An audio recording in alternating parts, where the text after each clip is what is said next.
Good morning. আজকে এশিয়ার সমস্ত মার্কেটই বেশ ভালো রকম প্লাসে আছে।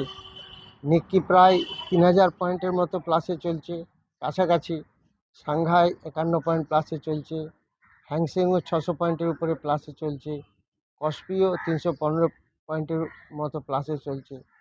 তো এছাড়া চায়নার A50 256 এরকম একটা পয়েন্ট প্লাসে চলছে। দেখা যাচ্ছে যে সমস্ত মার্কেটে, এশিয়ান মার্কেট সমস্ত সুন্দরভাবে উপরে খুলেছে এবং প্লাসে চলছে। তার সাথে সাথে সবথেকে যেটা আজকে একটু আশ্চর্যের খবর আছে, সেটা হচ্ছে গুড নিউজ, যে গিফট নিফটি আজকে প্রচুর প্লাসে চলছে। সকালে দেখলাম 600-700 পয়েন্ট প্লাসে চলছে। তো সেই হিসাবে আমাদের এশিয়ান মার্কেটও ভালো থাকার জন্য মনে হচ্ছে আজকে একটা গ্যাপ আপ হবে। আজকে ভালো গ্যাপ আপ হওয়ার সম্ভাবনা আছে, সেটা আমরা খেয়াল রাখবো। নিফটি গ্যাপ আপ হতে পারে।